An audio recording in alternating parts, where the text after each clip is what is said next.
El tema de hoy va a ser la determinación experimental del factor de potencia en un circuito RL serie o RC serie. Para la asignatura de tecnología de circuitos de corriente, circuitos eléctricos de corriente alterna, vamos a ver precisamente cómo se determina el factor de potencia. A ver, nosotros vimos que los circuitos serie o que cualquier red de impedancias puede llevarse un equivalente que está compuesto por una resistencia en serie con una reactancia, la cual puede ser inductiva o capacitiva.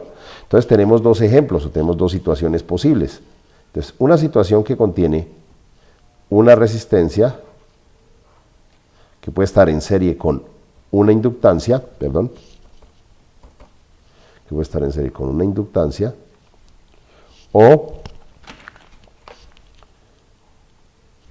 podríamos tener, en este caso recuerden que aquí lo que hay es una entrada de corriente alterna, ¿no? Es decir, un voltaje fasorial con una determinada fase inicial, que voy a llamar teta sub B, ¿no es cierto? Perdón, vamos a representarlo bien, hacerlo correcto. Una magnitud que puede ser el voltaje RMS, es perfectamente posible, se puede utilizar el voltaje RMS, con un ángulo de fase de entrada. Aquí hay una resistencia y aquí tenemos una reactancia inductiva.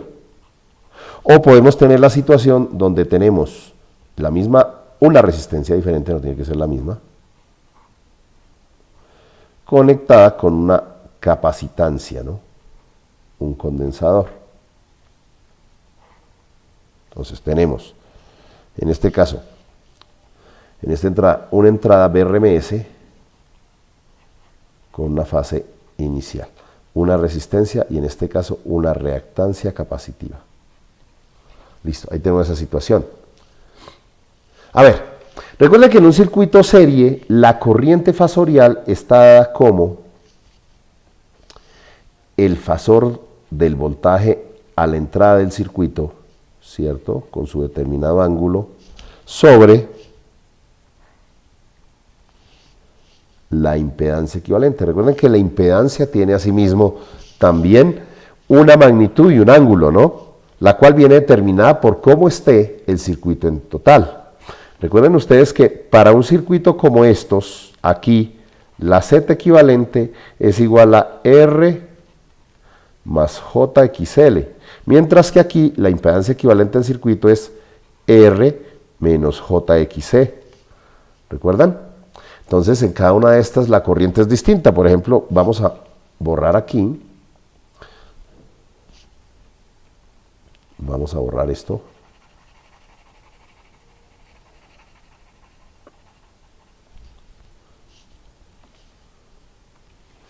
Entonces, simplemente vamos a decir que esto es igual, entonces, a una magnitud de voltaje que la vamos a trabajar en RMS, con un ángulo inicial que por facilidad siempre hemos tomado 0, ¿verdad? Pero no necesariamente, puede ser una fase cualquiera, un ángulo cualquiera, eso no es raro, no puede ocurrir perfectamente. Pero entonces, cuando llevamos a la forma fasorial, ¿no? Si expresamos la impedancia en forma polar, nosotros tendríamos que esto es R cuadrado más XL al cuadrado, donde el ángulo está determinado como la tangente a la menos 1 de la parte imaginaria XL sobre la parte real. Y este ángulo suele ser positivo, ¿verdad? Mientras que aquí la corriente para este circuito sería, tenemos el mismo fasor de voltaje con una fase de entrada, una fase o ángulo de entrada, sobre, entonces vuelvo a aplicar la misma teoría, R cuadrado más reactancia capacitiva al cuadrado, porque recuerden que al elevar al cuadrado aquí los valores elevados al cuadrado dan positivo, y un ángulo que es la tangente a la menos 1 de la parte imaginaria, que es menos XL, porque es negativa, ¿cierto? Menos XC, perdón, XC sobre la resistencia. Ese es el ángulo. Entonces, de esa manera nosotros hallamos la corriente.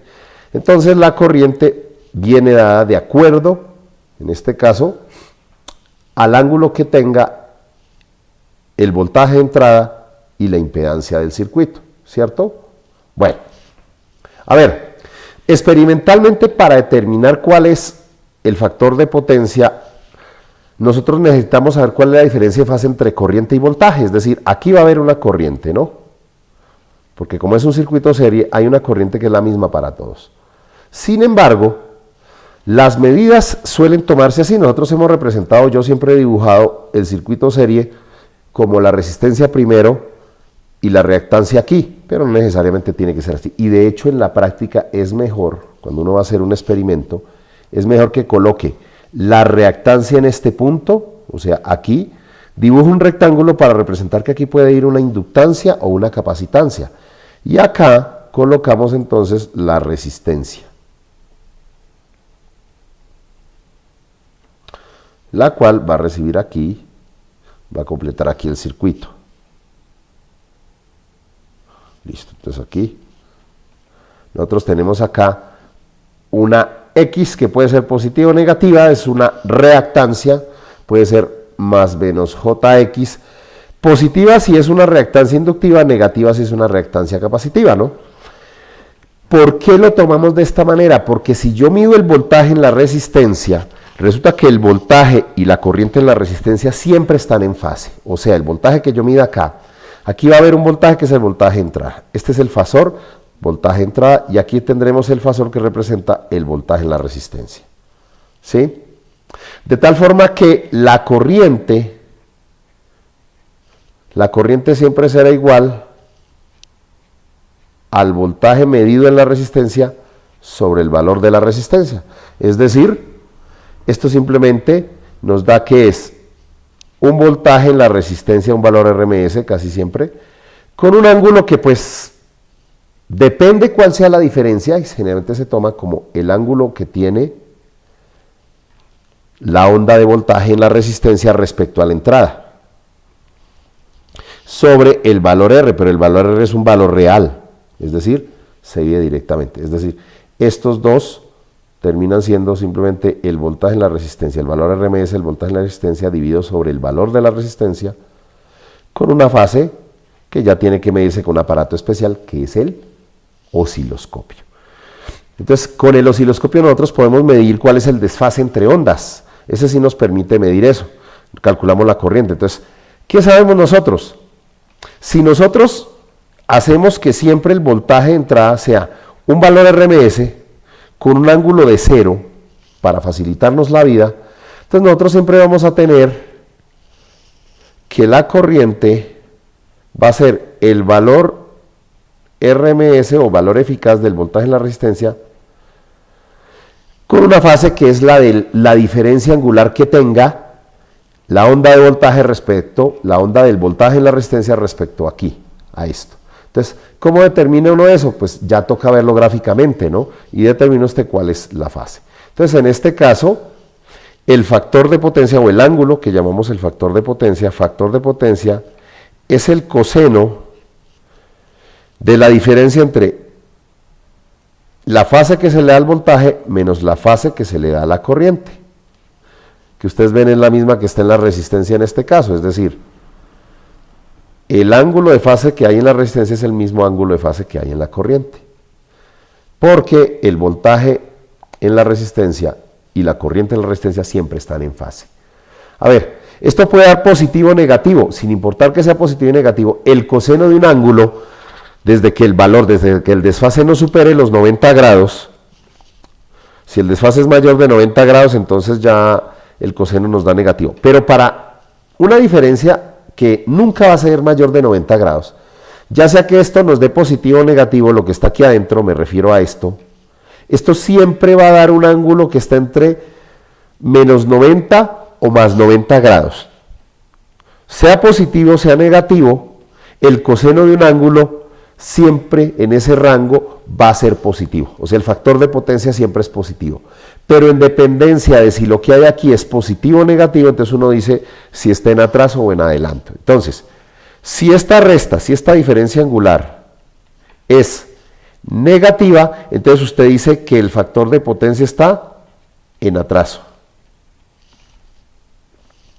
Pero si este resultado da positivo, entonces eso está en adelanto.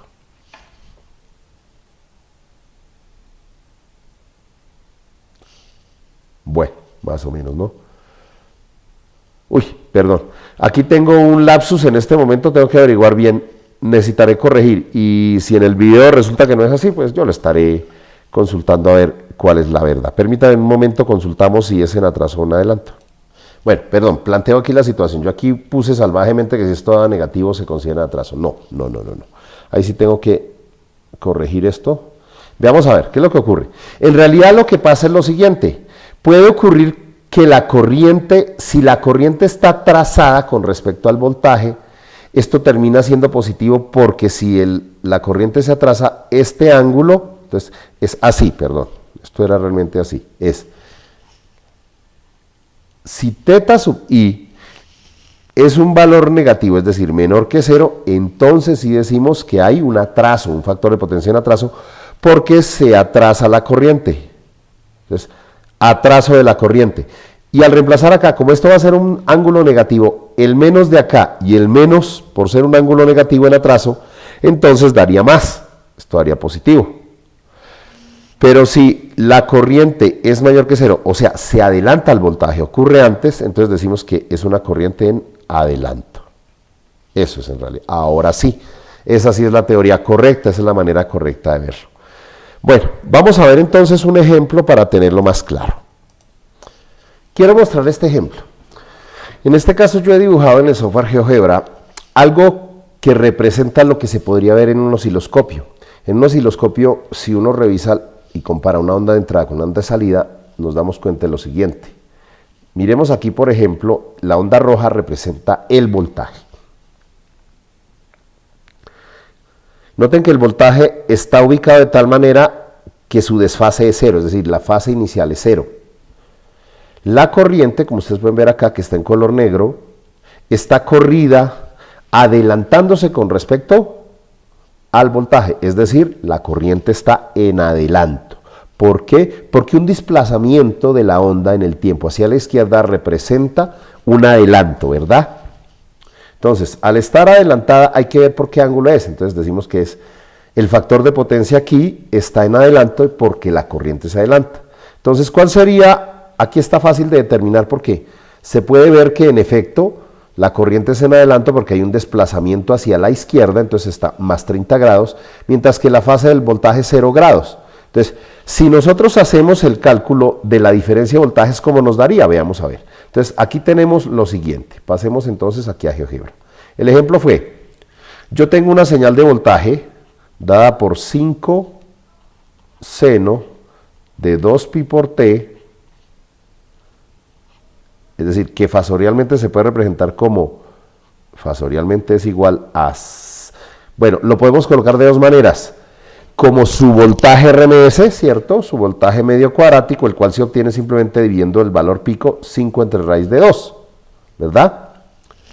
Con una fase que en este caso sería 0 porque no lo acompaña nada, no hay un desplazamiento de la onda ni a derecha ni a izquierda, arranca desde 0. Mientras que la corriente, lo podemos ver también, 5 seno de 2pi t más 30 grados, que fasorialmente entonces se puede ver como, bueno, aquí por pura casualidad, es decir, por pura facilidad de cálculo, yo le di el mismo valor del voltaje, ¿no? Entonces aquí sería 30 grados. Entonces podemos decir claramente que la fase inicial del voltaje es 0, la fase inicial de la corriente es 30 grados. Cuando hacemos la diferencia, fase del voltaje menos fase de la corriente nos daría 0 menos 30, nos da un ángulo negativo, menos 30 grados. Pero el factor de potencia está en adelante, entonces miren ustedes que lo de atraso y adelanto se mire con respecto a la corriente.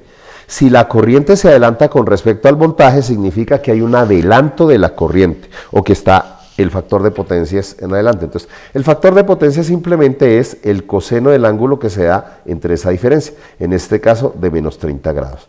Si utilizamos la calculadora nos dice entonces, permítame, usemos GeoGebra para eso, entonces voy a decir, el coseno de 30 grados es igual a 0,87, vamos a ver con mayor número de 3 lugares decimales, 3 cifras significativas. 0.866, ¿cierto? Para mayor precisión. Entonces, ese es el factor de potencia, 0.866. Factor de potencia es el coseno del ángulo, que es 0.866, y como pueden darse cuenta, da positivo. Es decir, el ángulo siempre va a ser positivo, el ángulo de la diferencia siempre va a ser un valor positivo, ¿cierto? Siempre que esa diferencia, fase del voltaje menos fase de la corriente, esté, aquí lo dibujé mal, sería así, entre menos 90 grados y más 90 grados. O sea, cualquier valor entre menos 90 y 90 grados va a tener un valor de coseno positivo. Entonces, por eso es que el factor de potencia siempre va a dar positivo. Como es un número positivo, entonces hablamos en adelanto, es cuando la corriente de ese factor de potencia representa es que la corriente se adelanta respecto al voltaje, y en atraso es que la corriente se atrasa respecto al voltaje. Eso es todo lo que tengo que decir. Estaremos viendo entonces el trabajo de cómo se hace para determinar experimentalmente con el osciloscopio el factor de potencia de un circuito. Nos veremos entonces el sábado.